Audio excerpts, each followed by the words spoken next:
जय हिंद दोस्तों, स्वागत है आप सभी का पाथफाइंडर पर। दोस्तों, इन अ वेरी मेजर अपडेट जो इंडिया और अमेरिका के बीच में लगभग $1.5 बिलियन की जो स्ट्राइकर टैंक्स को लेके जो डील साइन हुई थी सन 2023 में, उसको अब इंडिया के द्वारा ऑफिशियली यहां पर समाप्त कर दिया गया है। आप लोग यहां पे देख सकते हैं खबर दोस्तों, जस्ट आज से 2 दिन पहले सामने आई है।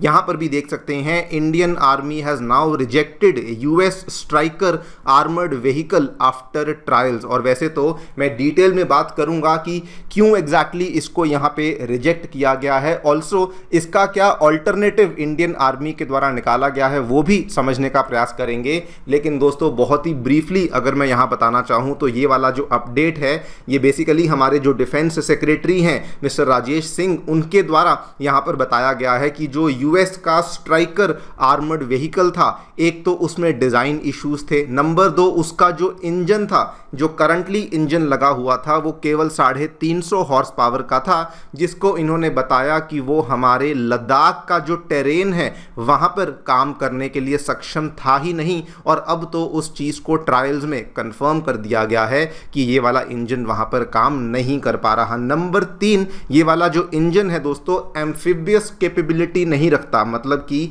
एक ऐसी क्षमता कि जमीन के ऊपर भी और पानी के ऊपर भी चल सके, उस तरह की क्षमता इसके अंदर देखने को नहीं मिलती है, जिसकी वजह से हम लोग इस पर्टिकुलर आर्मर्ड व्हीकल को आप लोगों से प्रोक्योर नहीं करने वाले हैं। बात करेंगे इस पूरी डेवलपमेंट के बारे में, डील क्या हुई थी वो भी आपको बताऊंगा। स्ट्राइकर आर्मर्ड व्हीकल में कौन सी वो कमियां हैं जिसकी वजह से इसको रिजेक्ट किया गया है, उसके बारे में चर्चा भी करी जाएगी। और अब जो हम लोग इंडिजिनस ऑल्टरनेटिव जिसकी तरफ अब इंडियन आर्मी देख रही है, वो कौन सा ऑल्टरनेटिव है उसके बारे में चर्चा भी करी जाएगी। इसमें दोस्तों एक कनाडा का भी एंगल है, उसके बारे में भी मैं डिस्कशन करूंगा। आइए शुरू करते हैं मेरे साथ। मेरा नाम है अनिरुद्ध। यदि आप लोग हमें फॉलो करना चाहते हैं, हमारे लेक्चर्स के अपडेट्स को प्राप्त करना चाहते हैं, तो यहाँ पर दिए गए टेलीग्राम चैनल्स के माध्यम से ऐसा कर सकते हैं। दोस्तों, आगे बढ़ने से पहले आप सभी को बताना चाहूंगा कि आपकी यूपीएससी परीक्षा की तैयारी को आसान एंड अफोर्डेबल बनाने के लिए अनअकैडमी ने सभी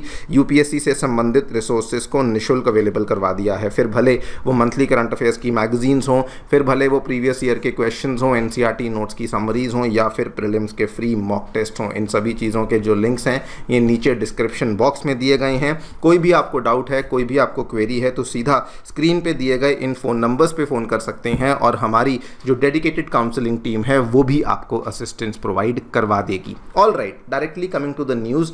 दोस्तों, मैं आपको थोड़ा सा बैकग्राउंड बता दूं। आज से एग्जैक्टली 2 साल की बात है, जून जुलाई 2023 के आसपास की बात है। इंडिया और अमेरिका के बीच में जो 2+2 मिनिस्ट्रियल टॉक्स चलती हैं, आपको मालूम होगा, उसके तहत इंडिया और अमेरिका ने अग्रीमेंट किया था कि हम लोग अमेरिका के जो striker 8x8 infantry fighting vehicles हैं, इनको आपसे प्रोक्योर करेंगे। ये तो ऑब्वियसली इसका टेक्निकल नाम हुआ, सिंपल भाषा में आप इसको टैंक भी बोल सकते हैं। और डील में ये भी तय किया गया था कि स्टार्टिंग में तो हम लोग कुछ टैंक्स को डायरेक्टली अमेरिका से ऑफ द शेल्फ ले लेंगे, मतलब वहीं पे तैयार किए जाएंगे, उनको इंडिया ले लेंगे, और उसके बाद हम लोग इसकी लोकल को प्रोडक्शन करेंगे एंड ऑब्वियसली इसमें जो भी इंडिया की ज़रूरतें होंगी उसके अकॉर्डिंग आपको कस्टमाइजेशन करनी पड़ेगी। ये कोई छोटी मोटी डील नहीं थी। 530 व्हीकल्स को लेके डील हुई थी, जिसको लेके अनुमान लगाया जाता है कि $1.5 बिलियन की डील थी जो कि साइन करी गई थी, जो कि अगर आप इंडियन करेंसी में कन्वर्ट करें तो लगभग 12,500 से 13,000 करोड़ के आसपास की ये डील थी। ये इसकी तस्वीर आप यहाँ पे देख सकते हैं। ये दोस्तों वो स्ट्राइकर्ड आर्मर्ड व्हीकल है जो कि हम लोग प्रोक्योर करने वाले थे। यहाँ पर ध्यान से एक चीज को देखिए कि इवन दो डील हमने अमेरिका के साथ करी थी एंड इवन दो ये वाला जो आर्मर्ड व्हीकल है ये मेनली यूएस की ही आर्मी इसका इस्तेमाल करती है, लेकिन दोस्तों ध्यान से देखिए, इसका जो मैन्युफैक्चरर है ये असल में कनाडा बेस्ड यहाँ पर एक कंपनी है, जनरल डायनेमिक लैंड सिस्टम्स, जो कि उनके ओंटारियो में इसकी प्रोडक्शन को यहाँ पे किया जाता है। अब वैसे तो ये डील ठीक ठाक चल रही थी, कोई इसमें प्रॉब्लम नहीं थी, लेकिन पहली प्रॉब्लम आती है अक्टूबर 2024 में। याद करिए आपको, जिस टाइम पे इंडिया और कनाडा के बीच में डिप्लोमेटिक टेंशंस बहुत बढ़ चुकी थी। इंडिया और कनाडा ने अपने अपने जो डिप्लोमेट्स हैं, एम्बेसडर्स हैं, उनको भी रिकॉल कर लिया था। उस समय भी इंडिया से आवाज़ें उठाई गई थी कि ये वाली जो स्ट्राइकर डील है, हमें इसमें आगे नहीं बढ़ना चाहिए। आप लोग यहाँ पे देखिए, Indian army plan to buy Ontario produce Stryker armoured vehicle hits snag. ये खबर 18 अक्टूबर 2024 की है। और उस टाइम पर एक बार के लिए वाकई में लगा था कि ये वाली डील यहां पर कैंसिल हो जाएगी, लेकिन थैंकफुली वहां पे रिलेशनशिप ठीक हुई और उसके बाद ये डील वापस से यहां पर प्रोग्रेस में आने लग चुकी थी। फरवरी 5, 2025 की आप लोग यहां पे खबर देखिए, स्ट्राइकर इन्फेंट्री व्हीकल की जो डील थी वो अमेरिका के साथ आगे बढ़ना शुरू भी हो चुकी थी। लेकिन दोस्तों ऑब्वियसली इंडियन आर्मी ने कहा कि ठीक है, आगे तो बढ़ रही है, ट्रायल्स तो आपको करवाने ही पड़ेंगे। और अब दोस्तों जब ट्रायल्स उनके शुरू हुए, जो कि बाय द वे पिछले कुछ महीनों से चल रहे थे, जो हाई एल्टीट्यूड ट्रायल्स थे लद्दाख में, वहां पर इस पर्टिकुलर स्ट्राइकर आर्मर्ड व्हीकल में बहुत सारी कमी पेशियां थी जो कि सामने आने लगी। सबसे पहले तो 350 हॉर्स पावर का कैटरपिलर C7 इंजन जो कि इसमें लगा हुआ था, ये मालूम पड़ा कि ये इतने हाई एल्टीट्यूड पे काम ही नहीं करता है। उसके बाद जो जनरल डायनेमिक्स ने, जो कि ये कंपनी जो बनाती है, उन्होंने कहा कि आपके लिए हम लोग 600 हॉर्स पावर का इंजन भी इसमें दे देंगे, लेकिन इंडिया ने कहा कि देखिए कोर डिज़ाइन ही इसका सही नहीं है,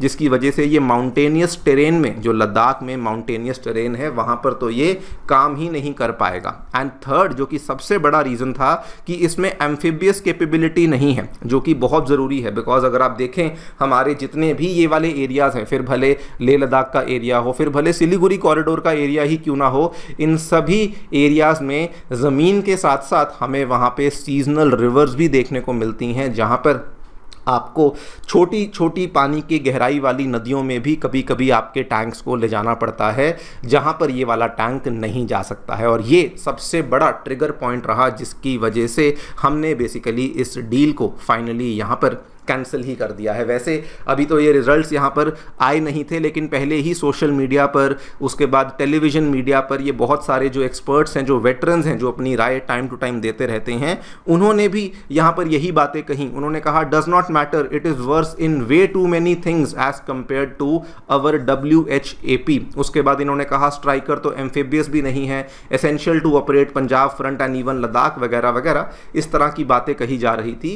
एंड दोस्तों वहीं पर हमारी आर्मी ने based on the trial performance, Indian army officially recommended कि स्ट्राइकर प्रोक्योरमेंट को स्क्रैप किया जाएगा, हम लोग इसको आगे जाकर के नहीं लेने वाले हैं। लेकिन यहीं पर इंडियन आर्मी ने कहा कि ऑब्वियसली कोई ना कोई ऑल्टरनेटिव तो हमें चाहिए ही चाहिए। और वहीं पर दोस्तों उन्होंने मेंशन किया कि जो DRDO और टाटा ने मिलकर के व्हील्ड आर्मर्ड प्लेटफॉर्म, जिसको हम लोग WHAP या फिर WAP बोल देते हैं, उसको अब हम लोग यहाँ पे कंसिडर कर रहे हैं। उन्होंने अभी तक ये ऐलान नहीं किया कि लेंगे ही लेंगे, उन्होंने कहा कि हम इसको यहाँ पे कंसिडर कर रहे हैं, और वो भी इसलिए बिकॉज सबसे पहले एम्फिबियस डिज़ाइन है, नंबर 2 600 हॉर्स पावर का इंजन है, नंबर 3 मॉड्यूलर आर्मर है, और बाकी जो भी फीचर्स आपको स्ट्राइकर में देखने को मिलते थे वो आपको यहाँ पर देखने को मिल ही रहे हैं। इसके बारे में आपको अपडेट दे दूँ, एज ऑन अप्रैल 2, 2025 इसकी मेटल कटिंग सेरेमनी दोस्तों ऑलरेडी हो चुकी है, जिसके तहत